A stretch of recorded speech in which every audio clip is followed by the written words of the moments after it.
Un gran vino requiere un loco para hacerlo crecer, un hombre sabio para velar por él, un poeta lúcido para elaborarlo y un amante que lo entienda. La casa del vino, placer para los amantes del vino.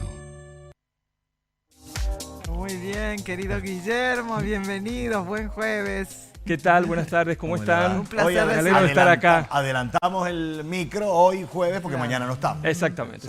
Bueno, acá estamos. Bueno, en primer lugar quiero hacer una pequeña aclaración, una corrección que me hizo Miguel de Genaro, que es el dueño del proyecto Cuna, de Calingasta, sobre una frase que dije yo en el programa anterior sobre cómo es el proyecto. En realidad, el proyecto es vitivinícola, enológico, hotelero y gastronómico. Bien. En ningún momento está el tema de una sala de juegos o un casino. Es decir, ellos están seguros de que va a funcionar comercialmente y no les hace falta nada que sea eso. Bueno, pero no lo planteamos como una certeza, sino Claro. como una posibilidad. No, pero es bueno aclararlo. Él, que es seguidor de Pesar San Juan, Muy me bien, llamó muy y me bien. dijo, mirá, por favor aclaralo porque nosotros no estamos con esa historia del casino, del Muy juego bien. y de ese tipo de Va a comercial. ser igual un comercial, ¿no? proyecto magnífico como Sí, lo has sí. definido y como Miguel desde luego lo viene trabajando. Bien. Así que es para Bueno, nosotros hecha la muy, pero aclaración, muy valioso. como Muchas se gracias. dice nota de redacción o fe de ratas, Fe de como se dice. Muy bien. Bueno, pasamos a lo nuestro. El vino en la época cristiana, segunda parte. Vamos. Ahí está. Comenzamos con algo que se produjo nada más ni nada menos que hace 1990 años en una noche como hoy, la última cena.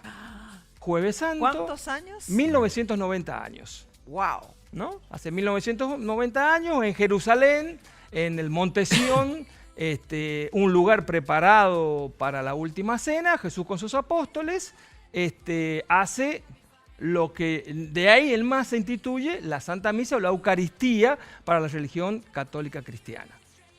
¿Cómo es? Habíamos hablado también de que el vino ya viene desde antes, aparece en todos los libros de la Biblia, desde el Génesis hasta el Apocalipsis, que es una tradición judeo-cristiana y que en el Imperio Romano se había asentado como elementos principales el pan y el vino. Así que bueno, el pan y el vino, a pesar que hubieron otro tipo de comidas también, estaba en la mesa de la última cena. Bien, pero ¿cuál es el vino de misa? ¿A qué se denomina? ¿Cómo se hace el vino de misa? Vos dijiste la otra vez que el vino posible de la última cena era un Syrah. Un Syrah. Perfecto. O sea, vamos a hacer esa distinción. Sí. El vino de aquella cena, Que esa fue última hace cena, 1990 años, exactamente una noche Un día como hoy. Un día como hoy. Hace 1990 años. Eso fue con un estudio de la Universidad de Cisjordania, Claro, un bien. estudio que llevó 15 años y que llegó a esa conclusión por la cantidad de elementos arqueológicos que encontraron y que pudieron Bien. determinar. Ahora vas a hablar del vino que se usa en la misa. En la misa actualmente, es decir, pero vamos a hacer un poquito de historia. En el año 325 después de Cristo se produjo el primer concilio de la Iglesia Católica. Los obispos se reunieron, formaron el concilio de Nicea, 325 años después de Cristo, donde empezaron a acordar algunas reglas o algunas directrices como para saber qué es lo que se venía. Porque la idea, ¿cuál era? Conmemorar y llevar hacia adelante todo ese bagaje que venía apareciendo y que venía fluyendo, ¿no? En la época cristiana. 325 años después de Cristo ya se venía la debacle del Imperio Romano. Recuerden que en el año 476 después de Cristo los bárbaros toman Roma, toman Italia y comienza la Edad Media. Bien, luego de ello, recién en el año 1917 aparece el Código de Derecho Canónico. Recién se da publicidad al Código de Derecho Canónico. Es decir, todo lo anterior se fue armando, se fue preparando, reglas, directrices, el pan ácimo, sin levadura, el vino que tenía que estar, pero no se reglamentó hasta ese año. ¿Quién lo hizo? Benedicto XV.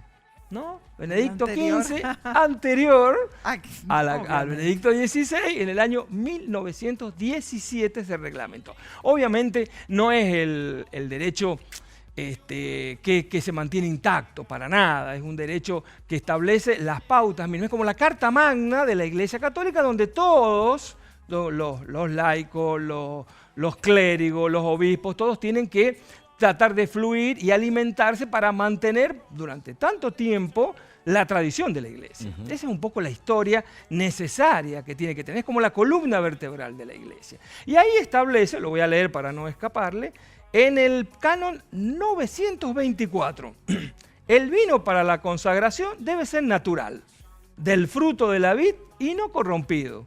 Es decir, no se puede agregar ningún aditivo ni preservante.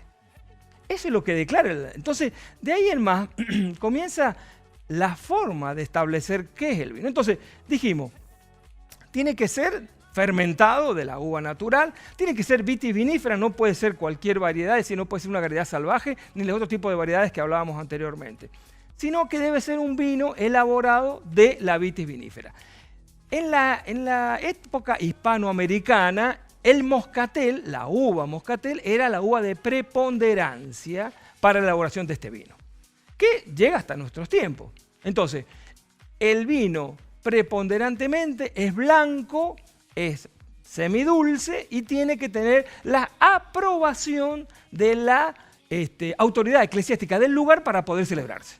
Es decir, no puede ser un vino, se me ocurrió, lo hago, no, tiene que tener la aprobación eclesiástica que toma muchos temas de la elaboración del vino, las fichas técnicas, cómo se elabora, etcétera, etcétera, etcétera. No es un vino kosher, como los judíos, que ellos tienen sus rabinos que vienen y controlan la fermentación, no lo hace la Iglesia Católica, pero sí necesita una serie de fundamentos. No, eso es justamente, sí. Ellos se encargaban también en un principio de fabricar los vinos con tantos requerimientos, digo yo. Claro, lo que ocurre es que, bueno, como la iglesia, recuerden ustedes, ya vamos a hablar de los inicios con los monjes, San Benito de Nurcia arranca en el año 529 con la primera abadía y ahí establece ya algunas facetas de cómo debería ser el vino. Cómo debería ser el vino. Y ahí comienza...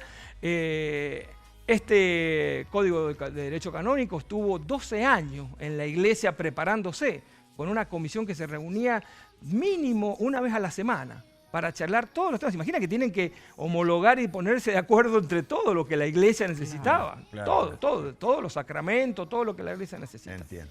Bien, entonces, en la República Argentina, en San Juan más precisamente, nosotros tenemos un vino apto para la Santa Misa, que es este vino. La Quebrada. La Quebrada de Bodega Bórbore, desde hace muchos años que lo hace, pidió autorización, se hace, se realiza, incluso se ocupa acá en San Juan y se ocupa en otras provincias. En la Argentina no hay muchas provincias que lo hagan. En Mendoza hay una bodega chica, familia Cabrini, muy importante, que llegó a tener incluso la posibilidad de que con ese vino se celebrara la misa de San Juan Pablo II cuando vino a la Argentina, se conoció en el Vaticano, etcétera, etcétera. Bien, entonces... Este vino moscato de la Santa Misa, apto para la Santa Misa, tiene que tener esta característica. La autorización eclesiástica y que lo diga en la etiqueta. Si ustedes ven acá en la etiqueta, ahí dice... está. Ahí mostrarlo a la cámara. Ahí mostrarlo a la cámara. Ahí lo dejamos quietito. Apto para la Santa Misa. Moscato. Moscato, apto para la Santa Misa. Entonces, ese tipo de situaciones lo hacen un vino distinto. ¿Cuáles son las características de elaboración? Primero que nada, bueno, de la uva moscatel, una uva que está mayormente madura, es decir, ha pasado su madurez natural, tiene un buen contenido de azúcar y que en un momento determinado se detiene la fermentación a través de procesos físico-químicos, se agrega alcohol vínico que viene acompañado por la presencia de inspectores del Instituto Nacional de Vitivinicultura, o sea, es toda una operación muy compleja, muy delicada, y el vino queda con alcohol y azúcar. Este vino tiene 92 gramos de azúcar. ¿Y cuánto de alcohol? 16 grados de alcohol. 16 grados. 16 grados de alcohol. Es respetable. Es respetable, es un vino que se puede consumir en cualquier momento. Como un aperitivo. Totalmente. Un aperitivo, claro. Acompañar una torta, claro. El helado que decíamos la otra vez. Heladito. Perfectamente. Claro. Se comercializa normalmente. Es decir, si cualquiera que por ahí quiera... Bueno, ¿cuál es el vino de la Santa Misa? Acá está. Las tradiciones, hace algunos años, determinaban, antes de que tuviera tanta expansión el champán o la sidra, que una torta en un festejo familiar se servía con una copita de vino dulce y ahí aparecía el moscato y el jerez. El oporto también. El oporto también, en todas las momento casas, apareció la porque mistela se acompañaba también. la torta. Sí, sí, Y sí. había Antes de la expansión de las bebidas manzanilla que también. Manzanilla también. Que son tipos de elaboración, ¿no? Ya lo vamos a describir mejor en algún momento. Esos tomaditos fresquitos en una copita son... Claro, y era así, una costumbre también. Era ¿no? una costumbre también. Claro. Bueno, así que en San Juan tenemos, si alguno por ahí quiere saber cuál es el vino que se utiliza en la Santa Misa, acá está. Obviamente después en la misa tiene toda la transformación en la sangre de Cristo y todo lo que hablábamos. Bien, entonces no significa que el vino pueda ser tinto ni que pueda ser rosado. Es decir, es una, como les dije, una tradición hispanoamericana de que sea de uva moscatel. Bien. Listo el tema ese. Pasamos a hablar ahora de algo, nos venimos un poco más en el tiempo. Y vamos a empezar a hablar de las órdenes religiosas. Ustedes ya hablamos de los monjes, que eran ermitaños, y se iniciaron después de que Cristo murió. Inician una tarea distinta de ermitaños, se van hacia lugares alejados a rezar, etcétera, etcétera. Y en el año 529, San Benito de Nurcia, patrono de Europa, un gran santo, funda la primera abadía de Europa. La primera abadía de Europa, 529 después de Cristo. ¿En base a qué? A las directrices o a la regla benedictina, que le llaman. Él tenía un lema que todavía rige, o sea, los benedictinos están hasta la actualidad, que se llama ora et labora, reza y trabaja. Ese era el lema de los benedictinos. ¿Por qué? Porque él entendía que había que rezar, pero también había que trabajar como parte de oficio del monasterio y también como una especie de autosustentabilidad, le diríamos en estos tiempos. Es decir, para poder ellos sobrevivir, ¿no es cierto? Porque el comercio y todo lo que necesitaban, si bien ahora, por ejemplo, acá en la Argentina, en Buenos Aires, hay monjes, hay órdenes religiosas que tienen tambos, que tienen chacra. Yo he probado quesos excelentes que ellos hacen, alfajores, es decir, tabletas, hacen distintas actividades, todo para tratar de venderlas y de poder sostenerse, sobrevivir. Bien, entonces, ¿cómo avanza todo esto? Hasta el año 1200 aproximadamente, donde aparecen las órdenes religiosas, que encabezadas por los franciscanos. Los franciscanos con San Francisco de Asís comienzan las órdenes religiosas, ¿no? Una cosa que iba a terminar de decir de los benedictinos. Dentro de la regla de los benedictinos aparece una parte que es muy interesante, que habla sobre la comida y la bebida. Es decir, la regla benedictina es una serie de catálogos, de normas que se le dan a los novicios para poder ingresar, y para su aceptación necesitan sí o sí conocerla, no solamente conocerla, sino practicarla. Tienen un periodo de práctica. Si ellos ven que es mucho lo que se reza o lo que se trabaja o lo que se estudia o lo que sea, bueno, tienen la posibilidad de alejarse. Esos son los posnovicios que después pasan a ser novicios dentro de los monasterios. Bien, esta regla, en el capítulo 39 dice a la medida de la comida. Es decir, ¿qué dice? Comer hasta sentirse satisfecho, pero no saciarse, por ejemplo. Dice, porque comprendía la importancia de convertir los monasterios en comunidades saludables, equilibradas y plenamente humanas. O sea, comer bien. Sin ningún tipo de exceso. Comer bien. Pero tampoco establecía los ayunos de muchos días, de comer bien. Esa era. Y en la regla número 40, la medida de la bebida. Vamos a una frase que decía un profesor mío, que decía, el hecho fuera de contexto puede ser un pretexto.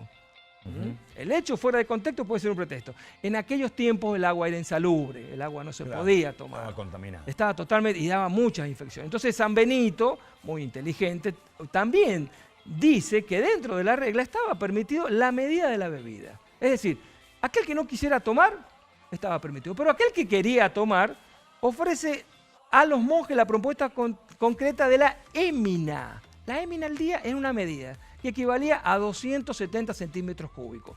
Media copa en la mañana, media copa en la noche. Vinito. Eso es lo que decía. Vinito y no agua. Y claro, En además exactamente. aconsejado que fuera vino y no agua. Lo aconsejaba él, estaba dentro de la regla, es decir, se podía consumir, porque uno dice, bueno, en los monjes, no, se podía consumir perfectamente y estaba establecido. ¿Por qué? Pero no hay que sacarse de contexto, no hay que salirse del contexto. Claro. Es decir, el agua era contaminante y había mucha gente que moría Por por eso consumir se tomaban medio litro de vino todos los días. medio litro, nada más. ¿Sí? Bien, dicho todo esto, vamos a hablar de este licor. Este licor se llama frangélico.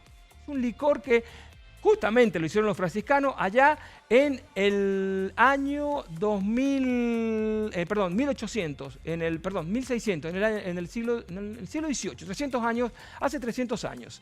Frangélico viene de Italia, en realidad lo hace un fraile y es que se llamaba Angélico. Entonces, frangélico quedó la... Unieron los dos nombres. En el Piamonte de Avellanas salvajes. Él era ermitaño y se dedicaba también a buscar comidas y bebidas en esos montes, tratando de también sustentarse. Entonces, este frangélico, que tiene la característica de que hasta la botella parece un monje. La botella parece un monje, ¿no? Con el símbolo, claro. ¿no es cierto? Símbolo, que es de los franciscanos. Mira vos, Ahí es lo de tenés. almendras. Es de almendras, Debe tiene ser- 28 de alcohol. ¿almendras Perdón, o de avellanas. avellanas? De avellanas. Avellanas.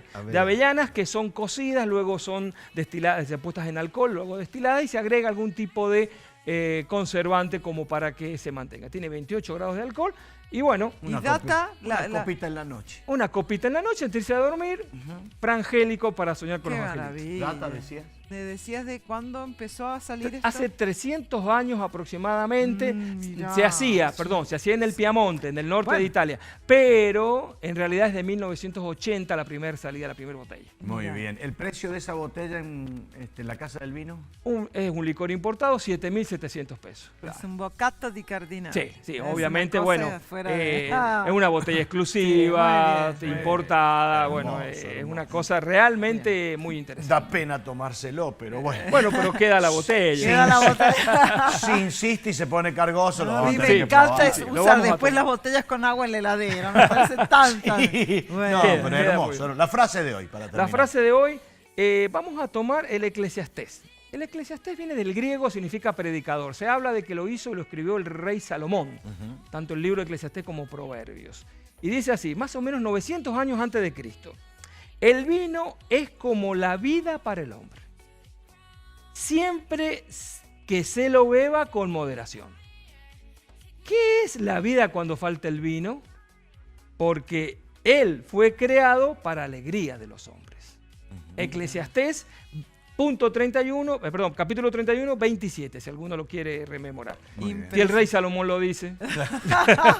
Brindemos nomás. Es mandato sagrado. Felices Bueno, Pascuas. felices Pascuas para ustedes Gracias, también. Guillermo. Qué A valioso todo lo disfrutar. que aprendemos. Sí. Qué necesario también para saber. Bueno, Qué bueno. necesario. Muchísimas gracias. Muchas gracias a ustedes por este espacio. Muy amables. Un gran vino requiere un loco para hacerlo crecer, un hombre sabio para velar por él, un poeta lúcido para elaborarlo y un amante que lo entienda. La Casa del Vino, placer para los amantes del vino.